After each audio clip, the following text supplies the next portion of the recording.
All right. Welcome to the week 2 recap edition of the Lewis and Laraib podcast. How's everyone Pre- doing today on this fine Tuesday afternoon? A I'm great not slate gonna of games lie. that we had this weekend. A lot of crazy nail biters, a lot of comeback from behind wins. Um, so let's jump right into it, Mr. Butler. Yeah, just a few things to note. A lot of good, a lot of bad this week. Starting with the good, crazy games. I mean, Atlanta, Dallas, what a comeback. We Mm-hmm. had Chiefs, Chargers, and Justin Herbert's debut looking like a stud. We had Cam Newton and Russell Wilson on Sunday night dealing it out, and tons of more fun games for this week, too. So we're excited to go into it. But then we get into the bad. And a lot of injuries in week 2. I mean, that's kind of customary for NFL games for week 2s. As we saw last year, Big Ben, Drew Brees, and Cam Newton all went down with injuries. It's just that you're not really used to hitting, and then that first week comes, and you're just a different type of sore. So you come into this week, and your body's still not like all the right there, and there's other things that go into it, other variables, but that week 2 is usually the most brutal in the NFL Well, season. But especially this season, Lewis, because there was no training camp because of the coronavirus. So a lot of these players they don't have the type of conditioning that they usually would during the off season. So it's really tough to see a lot of those stud players out there that can really change how a team season can end up out there. So it's a terrible loss for a lot of those teams. yeah, definitely. I mean, just going into it, we kind of expected there'd be a lot of injuries. Interesting report from a lot of the 49ers players because a lot of them got injured with either knee or ankle injuries this Sunday in MetLife. They were complaining about the status of the turf in the stadium. And if that's a problem with that new stadium, that could be a big deal for the shareholders for MetLife. Just that injury risk, teams going in there, they don't want to get injured. And it's kind of like, it really sucks for the 49ers because now they have to go back. They're staying in New York because they play the Giants again at MetLife next week as well. So they're going to have to just, see what they can do to help out because it was a lot of losses for the 49ers. Yeah, Nick Bosa, sophomore season, he won defensive player of the year defensive rookie of the year, last year with a ton of sacks, and he started off to a great year again against Kyler Murray in week 1, and then we saw him against this depleted Jets team, and once again he was dominating, but just a freak accident out there on the field. You can say the same for Raheem Mostert. He's going to be gone for week 3. Also, Tevin Coleman is going to be out for week 3, so fantasy owners go out there, pick up a JD or excuse Jarek, me. Jarek Yeah, McKinnon. Jerick McKinnon, pick him up. He's going to be a large fantasy target, especially going against that sorry Giants defense. They lost Jimmy Garoppolo to high ankle sprain. Nick Mullins came in. I think he did a decent job. One that handedly won them that game. So yeah, Also, quick update. I just got this news. Giants pick up former Atlanta running back Devonta Freeman. So that's a fantasy big owners out signing. there who had Saquon Barkley like me, if you need a good running back to replace him with, try to get Devonta Freeman. He might be fool's gold, but that's production right there for an offense that second-year quarterback, first-year head coach is going to lean on the running game. So expect good production from Devonta Freeman. Yeah, definitely. Also, Christian McCaffrey owners, go out there and pick up Mike Davis. I know Christian McCaffrey with that leg injury, he's going to be gone at least 4 to 6 weeks, but he's hoping to come back a little bit earlier. But definitely invest in those Carolina running backs. Teddy Bridgewater, also his first year at quarterback, and they have a new first-year head coach as well. So they're definitely going to be looking to run the ball a little bit. Yeah, definitely. But I think it's time to get into this week's picks. Um, it was a better week for us in terms of getting the games. A lot of games where you could probably predict the winner beforehand. A lot of upsets though. So interesting games definitely. We're gonna show you our So picks. let me pull up our little spreadsheet that we have here. So in case y'all didn't know, so what we're doing is we're each predicting the winner of the game of each week, and then we're going to do points based on upsets and locks also, and then it's going to be a cumulative score by week. So whoever has the most points at the end of the week will win. Will get 1 point for that week.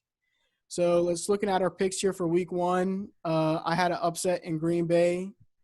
and I had Philly as my lock. So those two cancel each other out since Green Bay won, but Philadelphia unfortunately lost. So Lewis wins week 1, and we tied in week 2. Lewis, let's break down some of our picks that we had in week 2. Yeah, so it was a better week for us. We tied this week at 11 apiece due to the lack of the Thursday night game because we hopped on the jet early on that one. One of the more surprising games, my upset of the week was Jacksonville over Tennessee, and a heartbreaker, unfortunately. Jacksonville lost that by 3 points as they were driving down. Couldn't seal the deal against the Tennessee Titans. And then my lock of the week, which was pretty obvious mismatch from the beginning. Even with all the injuries, San Francisco took care of business against the Jets. So those highlighted my picks for this week, and a lot of good games on this palette of games. So, Laraib, you want to talk about your upset and lock of the week? Yeah, so I went with the risky play. We were talking about it last week in our analysis. Green Bay, Detroit games. Those usually come down right to the wire. So I was thinking, maybe Detroit can go out and pull this one, but unfortunately, that wasn't even close. So, well, Detroit, I mean, they looked promising. They came out with an early lead, and it was looking good for you. And then all of a sudden, Green Bay just totally changed the game and blew them out in the end. So yeah, Aaron Jones with 168 yards just rushing. So, I'm glad to have him on my fantasy team. Won me my week for sure. And my lock, I had Tampa Bay. Maybe it could have been a little bit risky, but Tom Brady, he was determined to get that week 2 win against not a very good Panthers team. So my two picks cancel each other out, but you got and yours also cancel each other out. So we tied for week 2. right. So let's get into some of the more shocking games of this week. I'll start it off with probably the biggest game that we had. Atlanta going to Dallas for one of the craziest comebacks I've seen since probably a certain Super Bowl in which the New England Patriots came back against an Atlanta team that seems like they just can't hold a lead to save their life. They went into halftime with a 29-10 advantage over the Cowboys, and with 4 minutes left in the game, led by 16 points over the Cowboys, and miraculous touchdowns by Dak Prescott and a quick 3-and-out by their offense gave them a chance to for an onside kick, only down 2, and just Can we talk about that? That was a beautiful onside kick that Greg Zuerlein had. it was an interesting strategy. They didn't use a tee, and usually what onside kick teams like to do is they like to use the tee and get the bounce. So they like to get a high bounce, so maybe that in time for a player to run over and jump up and catch the ball. Yeah, jump ball in the back on the 10-yard line, yeah. But I love the strategy of the Cowboy special teams, and I'm going to give them a lot of credit for this one because the ball just rolls. And as a receiving team, you know the rule that unless it gets to 10 yards, the kicking team cannot maintain possession. So for the Falcons players, and I'm going to give them a little pass here, even though they were shredded on social media and by all the NFL heads, just because as an NFL player, that ball was going super slow. It looked like it was going to stop at any moment. And just how unpredictable football is, you don't know when it's going to stop. So it's slowly getting there, and they're not going to jump on it and risk, muffling the recovery and letting the Cowboys pick up the fumble. So they're waiting there, but unfortunately, it was too little, too late. As who recovered it? Do you know exactly who on the Cowboys? I'm not really sure. It must have been a special teams player, but he dived on that thing like his life depended on it last second as soon as it hit that 10-yard line. So props to him. Won them that game. They still had, the Cowboys still had a little bit of yards to go, but they hit CeeDee Lamb on a nice slant route, and he got them into field goal range on the first play of that drive. So and props to Greg Zuerlein. He's used to making those big time kicks. He missed a few last year for the Rams, and that's why he got released. But now he's with the Cowboys. We saw him against 2018 against the Saints in that championship round, and he kicked that one field goal to bring them to Super Bowl. So he's a big time kicker, and he's going to make big time kicks. Yeah, something about Greg Zuerlein in those domes, man. He's a killer. I can speak about it personally, as you said. But I want to focus on just Atlanta in this game. I've been watching Atlanta for my entire life as a Saints fan, and they've always had the high-powered offense. Matt Ryan's a good quarterback, not a great quarterback, and just the fact that they keep and it's you can't really blame it. They said Kyle Shanahan, they threw him under the mud for the way he called the plays in the Super Bowl. Which yes, he called bad plays in that Super Bowl. But this game too, like what is Dirk Cutter doing? I mean, you're up so much in the half, and I mean, A 98% chance of winning the game, and they blew it. when you're in that position, you don't turn the ball over once. The Cowboys literally had 4 fumbles in the first quarter.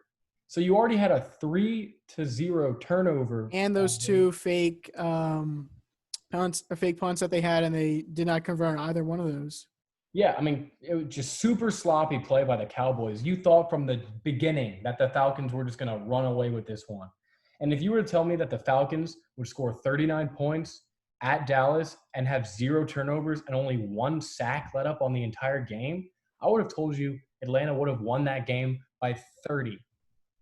But they didn't. They blew it. And it just comes down to play calling and their defense. Real quick on the play calling, when you're in a situation in the second half and you're just incomplete passes, you're not getting any clock off. Yes, I understand you want to be aggressive, and you look back at the Super Bowl, you didn't run the ball at all.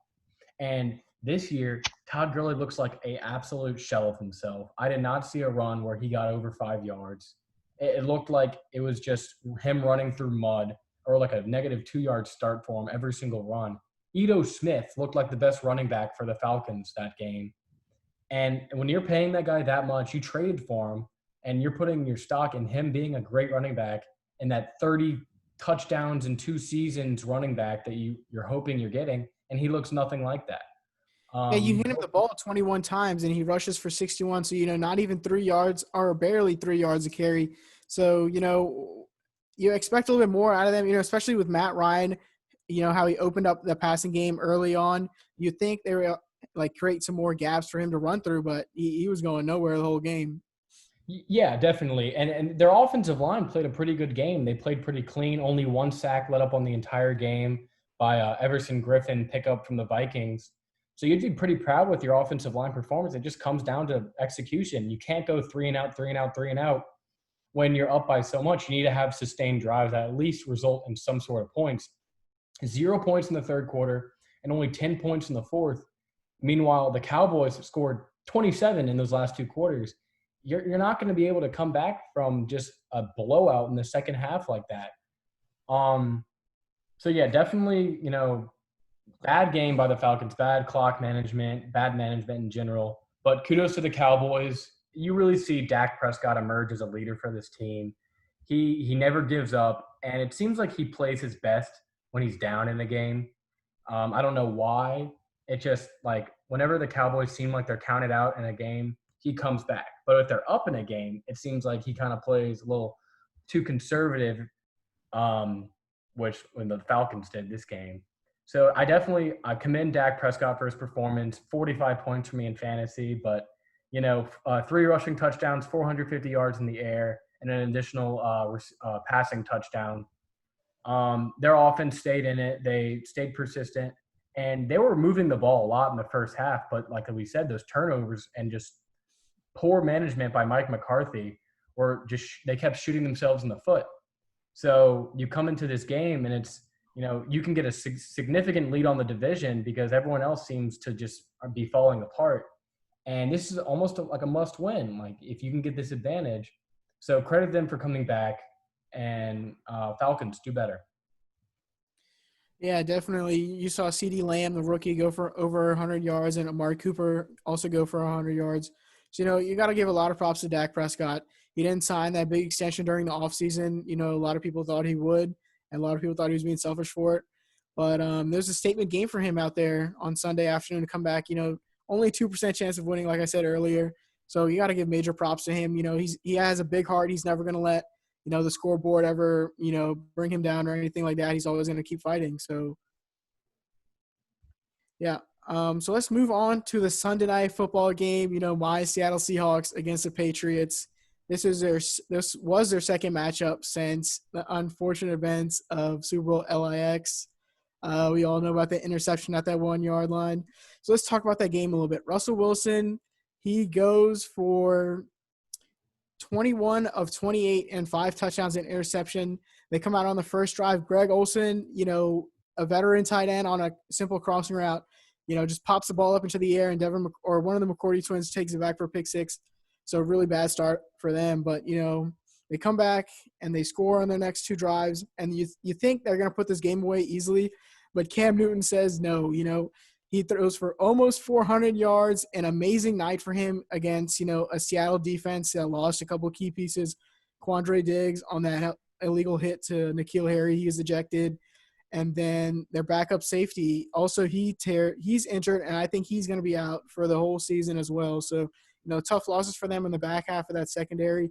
But, props to Cam Newton. A lot of people thought after that week 1 against Miami where he was just pounding them, running the ball, 2 rushing touchdowns, that he would just be a running quarterback. But he showed you on Sunday night 30 for 44, 397 passing yards. And, he hit Julian Edelman with 8 receptions, 179 receiving yards. That's a career high for Julian. That is a career high. It's surprising to see him do that with Cam Newton instead of Tom Brady. You saw Julian Edelman, he ate up against Jamal Adams, late in that game. You saw him just running, just some simple post routes or some simple go routes. And Jamal Adams he was looking like burnt toast out there, especially on that last drive. This Patriots converted on a third down that they really needed to. And Cam Newton throws a perfect ball to Julian Edelman to get them into Seattle territory, And it's a little bit reverse what happened in the Super Bowl, huh? The Patriots on the 2-yard line. And you know what? We're going to run. It wasn't a bad play call by any means. 2-yard line. He's had 2 rushing touchdowns against – he had 2 rushing touchdowns already. And, the Seahawks could not do anything to stop him at all on the goal line. So it's a perfect play call by them. But, just unfortunate that they couldn't get the touchdown. They were a little predictable there. When you already have 2 rushing touchdowns and there's not a single receiver on the field, you're running all tight ends and fullbacks basically. You're kind of telling, hey, Seattle, I'm running this ball in, stop me. And they motion to the side that he's running the ball towards, and, that's telling a defense, they're key in on the motion, and he's running towards the motion. I mean, they make a great play in the backfield, obviously, but, your best red zone target is Cam Newton, no doubt, on the Patriots offense. But a little bit more unpredictability from the Patriots would have been nice there. Well, as you saw the whole game, there was no pressure on Cam Newton the whole time. He was sitting back there comfortable, cool as a cucumber, throwing it to anyone that he saw that was wide open. Quentin Dunbar, he had this one great play, but besides that, Damian Byrd was getting open on him almost every single play, as you saw. And, there's not a single hand in Cam Newton's face. Towards the end of the game, I like the Seahawks. They have the 32nd ranked defensive line in the NFL. So if you want to get pressure on a quarterback, you got to call some blitz packages. So you saw Jamal Adams coming down to the box a little bit, and they did some dual rush, or they did some blitzes with him and Bobby Wagner, which I really liked to get some pressure on Cam Newton. But, I really like how Russell Wilson played. But if this team is going to go deep into the playoffs, their defense needs to learn how to get some pressure on the quarterback. Yeah, you have a problem when your best pass rusher is your safety. The Patriots defense, their defensive line, we saw this last week as well against the Falcons. They just weren't getting enough pressure towards the quarterback, and you saw Cam Newton and Matt Ryan throw for a combined 850 yards in those games. So the secondary needs to do better, and their defensive line definitely needs to get pressure, because if you're not getting pressure, you're giving every team in the NFL basically has a good quarterback, good to elite quarterback. And if you're in the NFC West and you're facing Kyler Murray, Jared Goff, and we'll see when Garoppolo gets back, but you're facing these good to elite quarterbacks, you need to get pressure on the quarterback or you're going to get carved up. But it does help when you have a Russell Wilson on the other side of the ball who has looked terrific. I saw something today. He has thrown 2 more incompletions than he has touchdowns in the first 2 weeks. That is absolutely insane. And you could say he's thrown, the exact same amount, because he did throw a touchdown to the Patriots on the first drive of the game. But definitely an MVP candidate for the season. Let Russ cook is definitely trending everywhere because Russ is cooking. So I definitely think the Seahawks offense. And real quick, DK Metcalf looks like a monster. I mean, that one play for the touchdown on Stephon Gilmore, the defensive player of the year, just snatched out of the air. Perfect pass, perfect catch from the best deep ball passer I've ever seen in my life. Better than Peyton, better than Tom. Russell Wilson can put it out there, a rainbow. It's like he's handing it off to his receivers almost downfield. So Yeah, perfect most catch by DK definitely. Metcalf. And, those Seahawks receivers are probably some of the best, like the best core of receivers in the NFL. David Moore, always shows up in big games. Tyler Lockett's your consistent blanket. And DK Metcalf can go off for a 60-yard touchdown at any point in the game. Yeah, I like that third down play call in the, late in the fourth quarter, 3rd and 1. Normally you'd see Brian Schottenheimer, it's 3rd and 1. You know what? We're going to run this ball and, we get it, we don't get it. But I like the play call. It was a bad snap, but Russell Wilson still managed to get it deep to Tyler Lockett. Unfortunate that it was, just a couple inches off his fingertips. But I really like how the aggressive play calling is going in Seattle right now. Definitely. All right. So let's move on to our week 2 overreactions. So this will be a thing every recap podcast. We're going to pick a few games and do an overreaction, and we'll talk about it. So my first overreaction was from the Monday night game. My Saints playing against the Raiders in their first game in Las Vegas. Beautiful stadium, by the way. And the halftime show by the Killers, it killed it. I mean, it's always great to hear Mr. Brightside. But unfortunately for my Saints, they did not kill it. Went up 17-7 early in the game and ended up losing 34-24.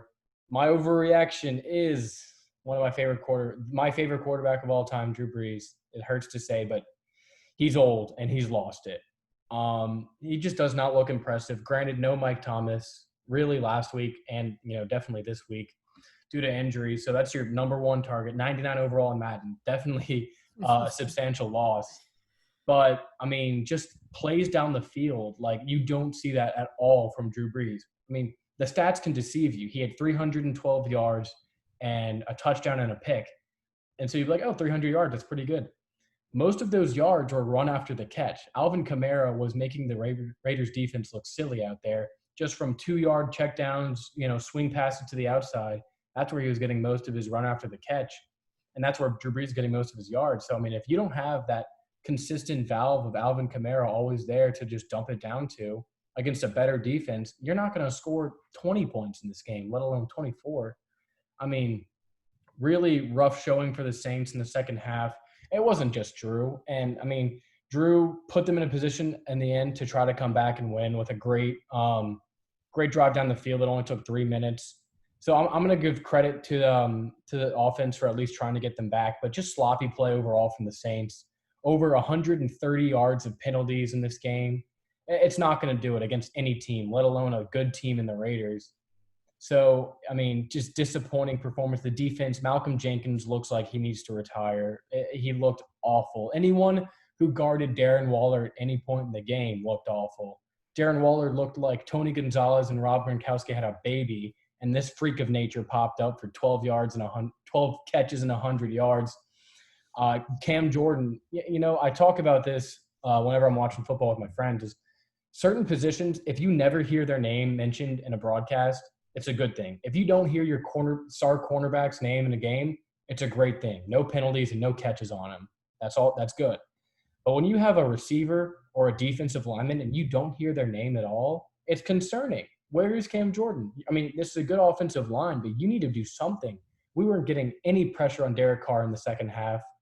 And he was dicing us up with short passes down the field, and he looked like he couldn't miss. Definitely a disappointing showing from the defense in this game, and then just collapsing in the second half. Yeah, disappointing outing by the Saints defense. I thought they kind of held Josh Jacobs in check for the most part. 27 carries for 88 rushing yards, only a 3.3 average. But, especially in that second half when they had that lead, they were able to pound that ball in a lot with Josh Jacobs and Jalen Richard, who had that long touchdown, 20-yard long touchdown to, really put the game to bed. So, on the back half, that Saints secondary, kind of looking a little bit suspect. Marshawn Lattimore is a staple, top 10, top 5 cornerback in the league.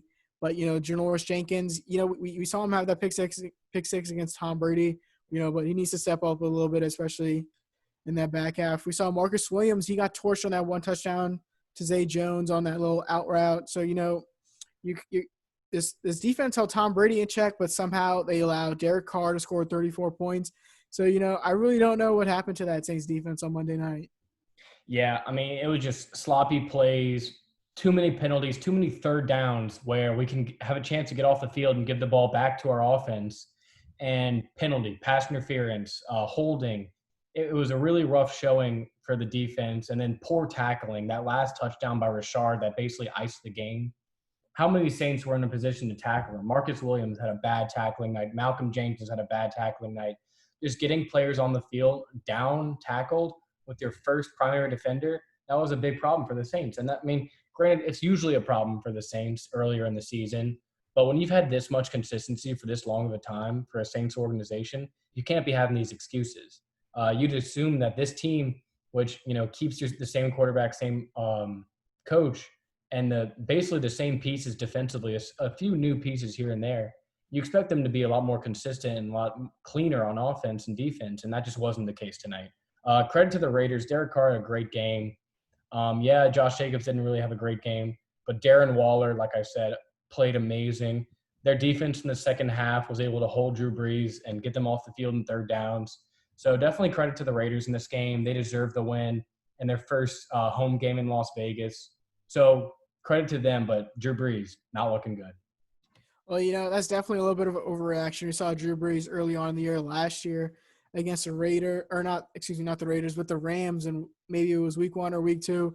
He wasn't looking too hot, and week 2 he wasn't looking too hot, and then he had that thumb injury, but he came back and he ended the season strong. So I'm expecting Drew Brees to still have, Drew to stay Drew, and he's going to lead the Saints deep into the playoffs again this year, maybe to a Super Bowl.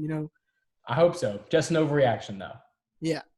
All right, so let's move on to my first overreaction, which is the Houston Texans will still win the AFC South. Two very tough teams to go against in week 1 and 2. Week 1, we saw them against the Chiefs opening night.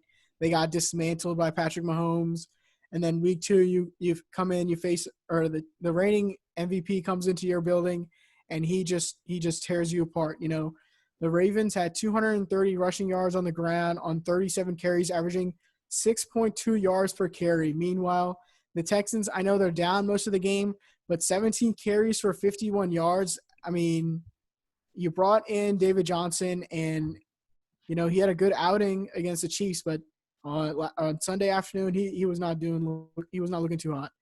And then the Texans O-line, they brought in Dolphins left tackle – Laramie Tunsil. Yeah, Laramie Tunsil. They signed him to a big extension in the offseason.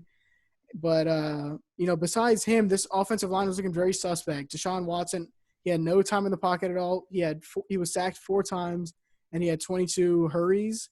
So, this offensive line really needs to start protecting him a little bit more. How are they going to win the division? Well, so you're talking about facing Lamar Jackson and Greg Roman and that high-powered Ravens offense. They're going to run the ball, and then Lamar Jackson, we saw him week 1. He can light it up, throwing the ball down the field, really worked on that during the offseason. But I'm looking at this AFC South division, and, Jacksonville, Tennessee, and Indianapolis, none of those teams really stood out to me as, someone or any team that's going to do really great. We saw Tennessee opening night Monday night opening week against the Broncos, and they were struggling in that game heavily. And then Jacksonville against Indianapolis week 1, Jacksonville with the upset, but neither of those teams looked too hot, And then again this week we saw Jacksonville versus Tennessee, another divisional matchup, and it was a close game, 30-33. So it's really a toss-up between all these teams, but I trust the best quarterback in that division, Deshaun Watson, to go out there and light it up, after these first 2, devastating losses. But they're definitely still vying for the number 1 seed in the AFC South. Yeah, the 0-2 start really hurts their chances. But we've seen this before. They started 2017 0-3, and they still came back and won their division and got into a playoff spot.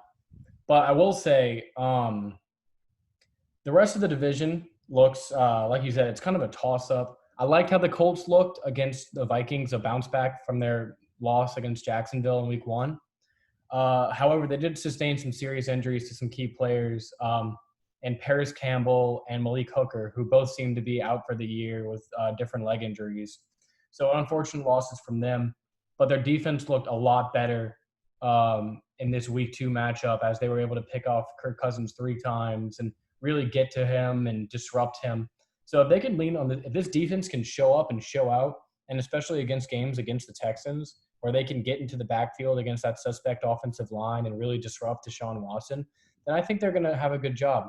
But I will say, if the Texans do want to have a chance to come back, you need your skill players, in terms of Will Fuller, Brennan Cooks, Brandon Cooks, Randall and Cobb. David Johnson to really step up. You trade for David Johnson, and he had a decent game against the Chiefs. He had a touchdown on the ground, and he was running the ball well. But look at the Chargers against the Chiefs. That defense might just not be that great against the run this year. And you go up against a better Ravens defense, and you can't run the ball at all. So it's like, if you can't run the ball and your receivers are just not, the DeAndre Hopkins of the world, you're putting the weight of this offense on Deshaun Watson, who's been the most sacked quarterback since he's entered the league. So, I mean, you're just putting so much on this young quarterback's shoulders and expecting him to pull out games. So, testament to him for just being great, staying even keel. Yes, I understand. They're probably facing 2 of the best teams in the league these first 2 weeks, and I expect them to bounce back next week. Who do they play? Next week against the Steelers. Okay, so another tough defense that but Deshaun Watson's gonna have to face. yeah, this is, really tough 3 games that they're going up against. But then the next 2 weeks they get Vikings, Jaguars, Titans, 3 winnable games certainly. Then they have Packers, Jaguars, Browns, Patriots, Lions. So you have very winnable games upcoming on your schedule, and you need to take advantage of these and potentially upset some of these teams if you want to get a winning record and win this division. But like you said, the division's not looking too hot. Tennessee barely ekes out a game against Jacksonville to put them up 2-0. Jacksonville's looking good, though, surprising 1-1, but no one really expects them to go far this season, including us. And then you have this Colts team who, they look better, but this division's up for the grabs. So definitely a good overreaction. So we'll move on. I'll have my final overreaction. So it was a really tough game. The game wasn't tough. You're going up against the New York Jets for the 49ers. My overreaction is the 49ers will miss the playoffs this season. And a lot of it is really not their fault. They really got hit hard by injuries. Solomon Thomas, Nick Bosa, Jimmy Garoppolo, Raheem Mostert, Telvin Coleman, just all going down to injuries, along with, George Kittle, who's on IR, and Richard Sherman. So a lot of your key players are injured right now and can't play for you.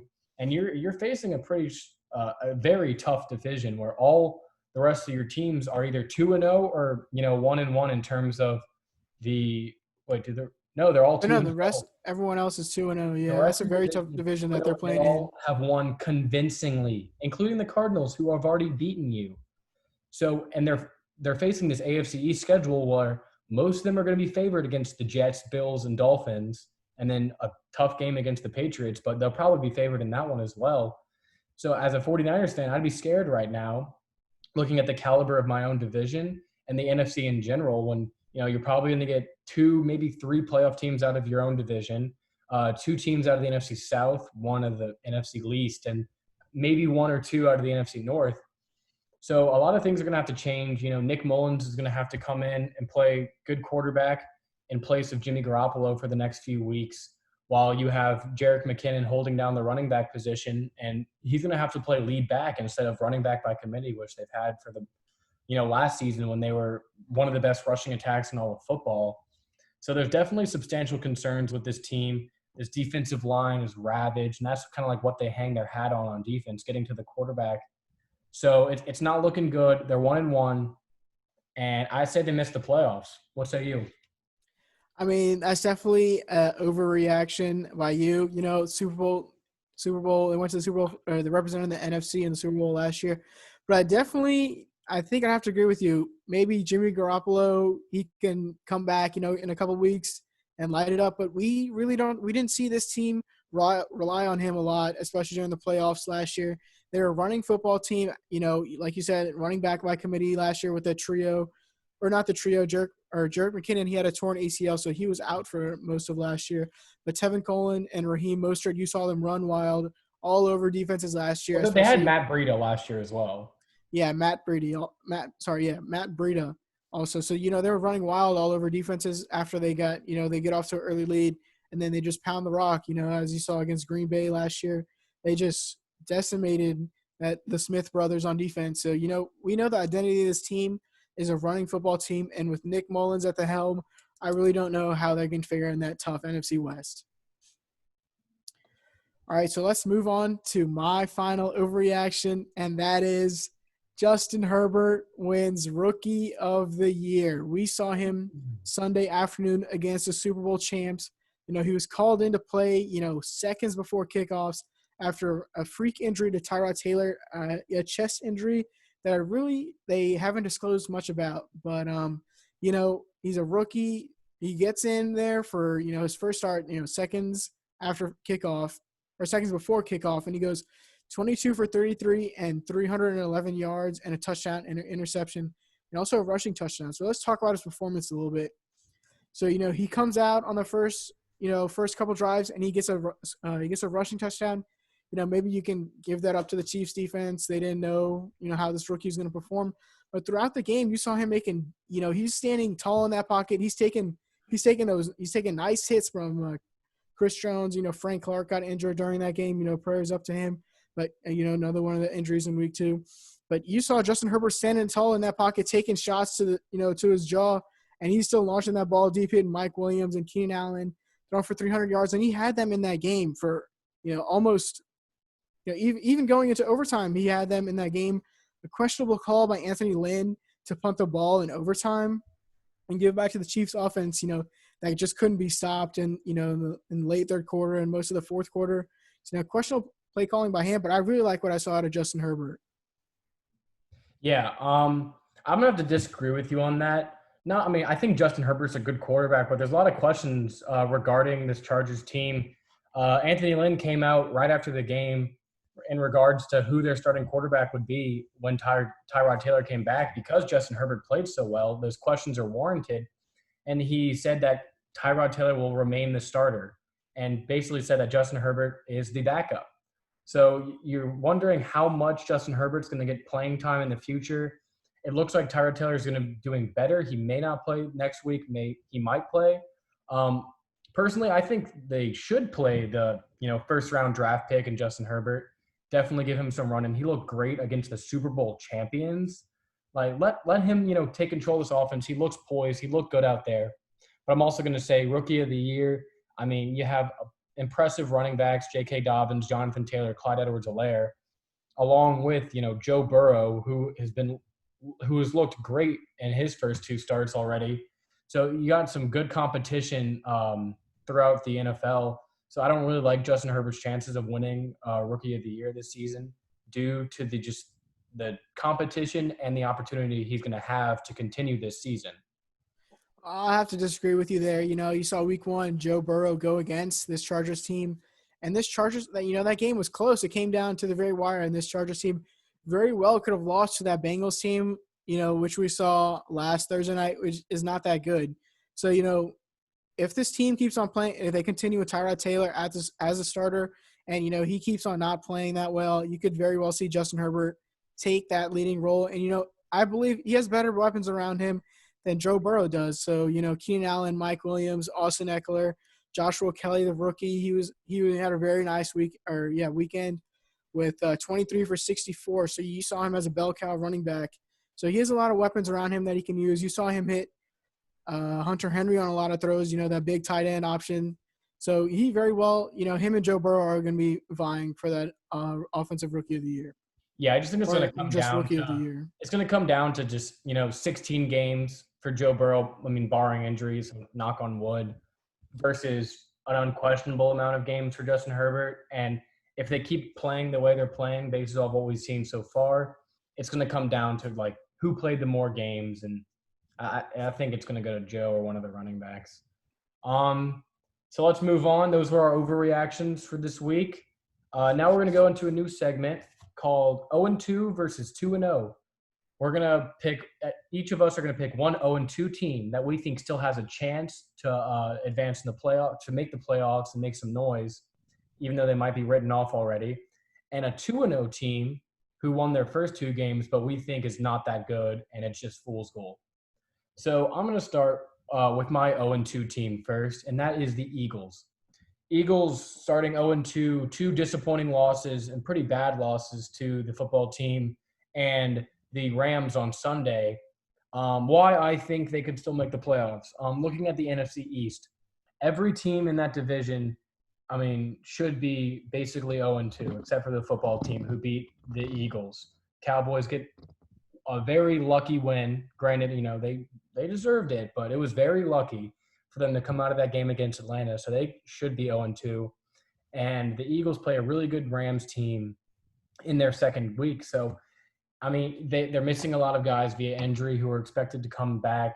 They got Miles Sanders back this week, and he looked really good against the Rams front seven. Lane Johnson came back, and they only gave up one sack against Aaron Donald in the Rams D line. So, really good improvement on the offensive end. I still am worrisome about Wentz as a starting quarterback. He has not looked great so far, but if he shows me what he has, especially last season in big games and closing out this division against a Cowboys team with Mike McCarthy at the helm, he doesn't look that great already. They should have lost that game, as I said. The football team, I think it was just, first game against the Eagles. They were feeling good. They, a lot of questions around them this offseason, and they just came out with a chip on their shoulder and won that game. And then the Giants losing Saquon Barkley for the year, you can almost count them out. So I like the Eagles' chances a lot from reclaiming this division and getting that fourth playoff spot out of the division champs. Yeah, like you were saying, the NFC East is not a really tough division, but I still think they're not going to make the playoffs. The NFC overall, like we were saying earlier, is a very tough division. Maybe two or three teams coming out of just the NFC West alone. So I think the Cowboys are going to win this division. Dak Prescott is the better quarterback in that division. So I think he is going to take the number one spot and take the Cowboys to the playoffs, and the Eagles will miss the playoffs. So for my 0-2 team that I think is going to make the playoffs, it's going to be the Minnesota Vikings. I had my prediction, my pick for week 2 was that the Minnesota Vikings were going to beat the Indianapolis Colts, and we all saw what happened there. Kirk Cousins, just a terrible game by him. 11 for 26, 113 yards. I believe he only had 5 pass attempts during the whole first half. So, questionable play calling by them, especially, they lost Kevin Stefanski, offensive guru, to the Cleveland Browns. So, we really don't know what's happening with that Minnesota offense. Adam Thielen, he had a great week 1 against the Green Bay Packers, despite that loss. But, you saw on Sunday, Kirk Cousins only 113 passing yards and only 80 rushing yards by the Minnesota Vikings. So, but I still believe in this team. Kirk Cousins, we've seen him go deep in the playoffs with this Minnesota team. Their defense, they lost a lot of key pieces. Everson Griffin is gone.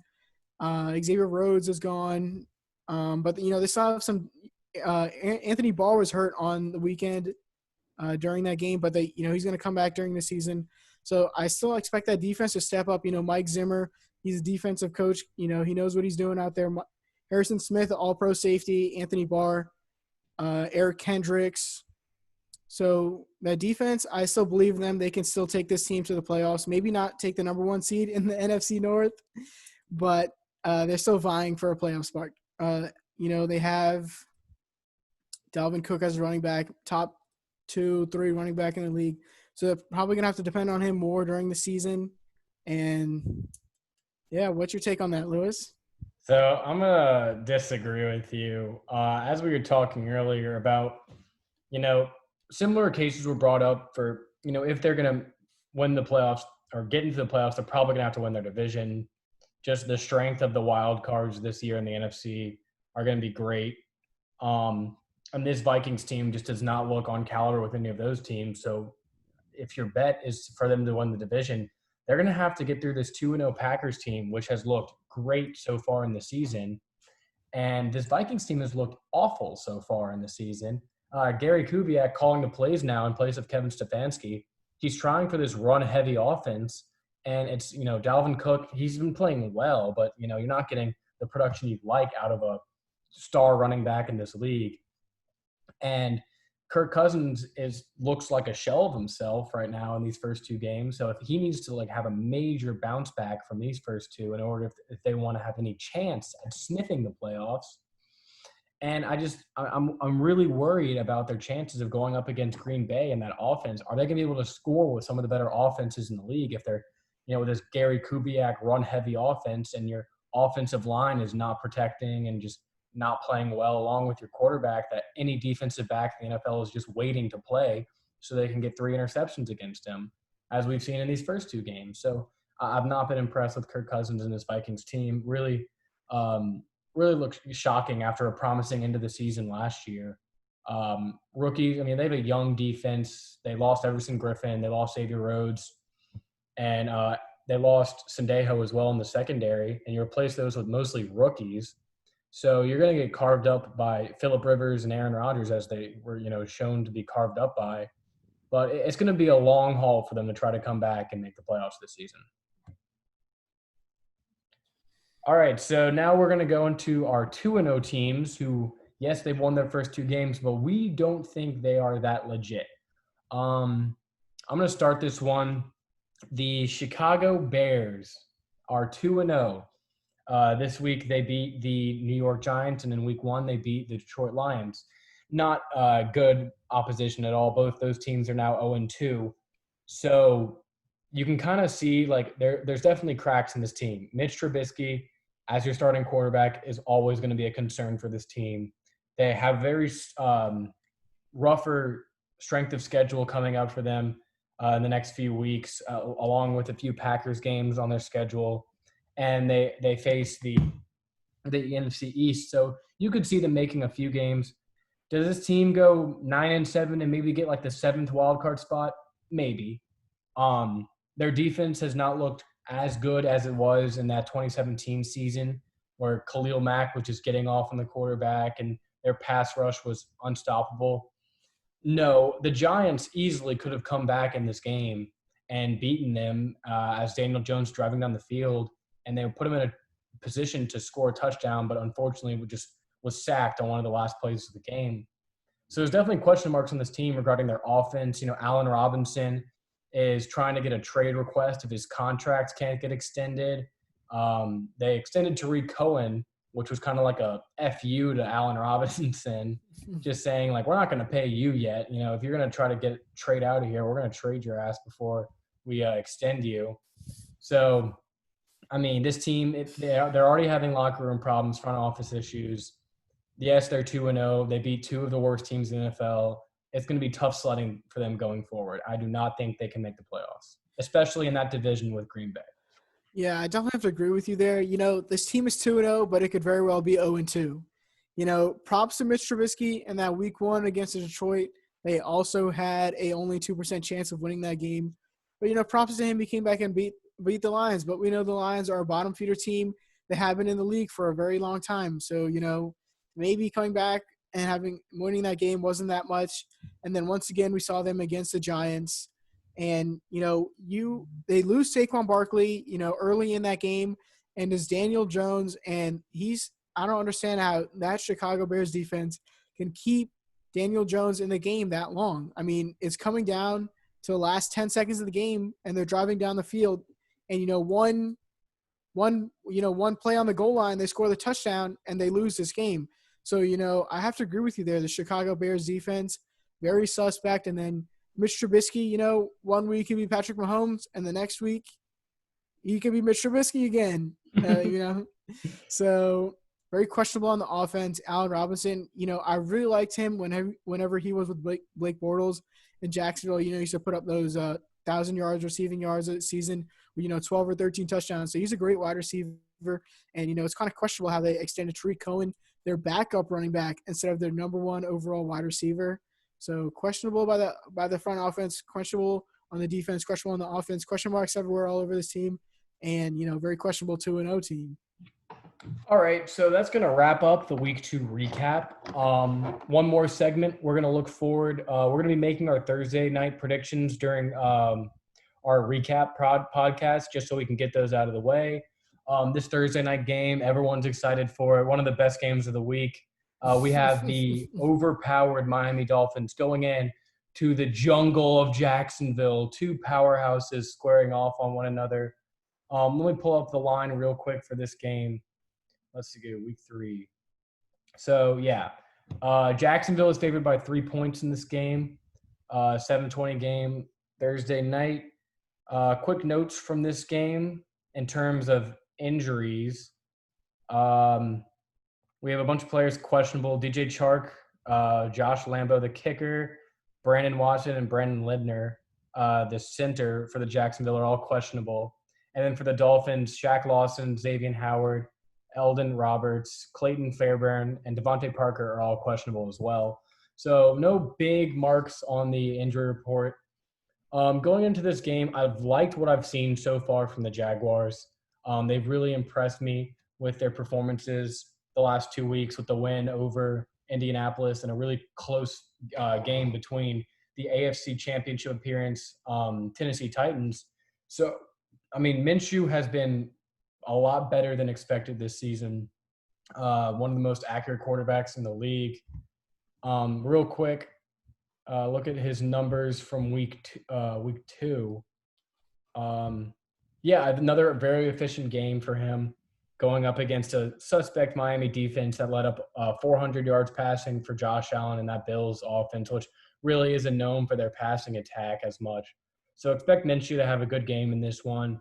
And the Miami offense, Ryan Fitzpatrick, a quarterback, he had a better game in week 2 when Devontae Parker was playing the entire game and he was playing well. So they're going to need Ryan Fitzpatrick to step up. And I guess the big looming question for the Dolphins offense is, when do you look at Tua to start quarterback? Fitzpatrick's going to start this game, but if they lose against the Jaguars and they have some tougher games on their schedule going forward, you're going to look at that number 3 pick and be like, you know what? I think it's time to go. Yeah, Ryan Fitzpatrick, he's been in the league for a long time. He's going to let that ball fly on Thursday night. But very questionable by the Miami rushing attack. They have Myles Gaskin, who has 16 carries and 86 yards in the season. They brought in Jordan Howard and they brought in Matt Breida. But Myles Gaskin, and maybe they're trying to go for this 3-headed trio running back, but the rushing attack is not looking that good, and it's all going to fall on whoever's at the helm of the quarterback. But let's switch over to this Jacksonville. Let's just switch over to Jacksonville. The whole team. Questionable game by them in week 2.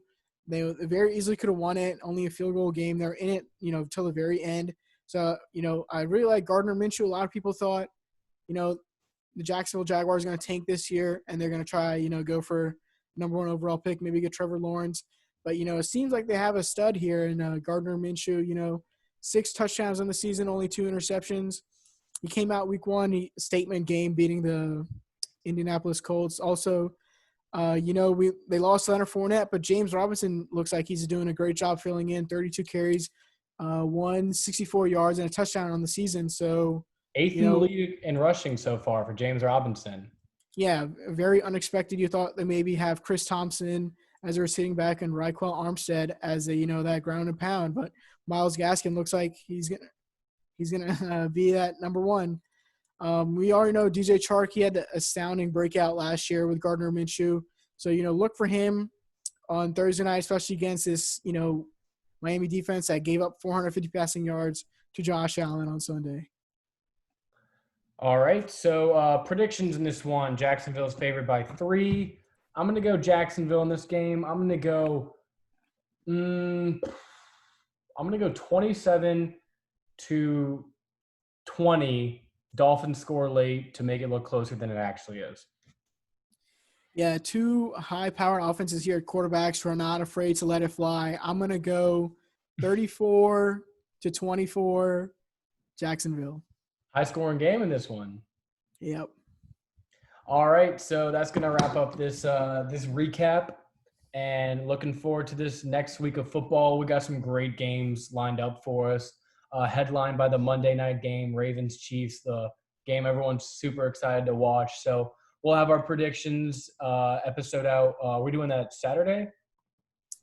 Yeah, depending on how the schedule goes, either Saturday or Friday. So Yeah, please leave any comments or suggestions for stuff that you'd like to see us hit on in future videos. We're willing for any sort of criticism or just enjoyment for the show. We're gonna drop links for our social media in the description below. So thank you all for tuning in this week. and have a great night or morning. All right.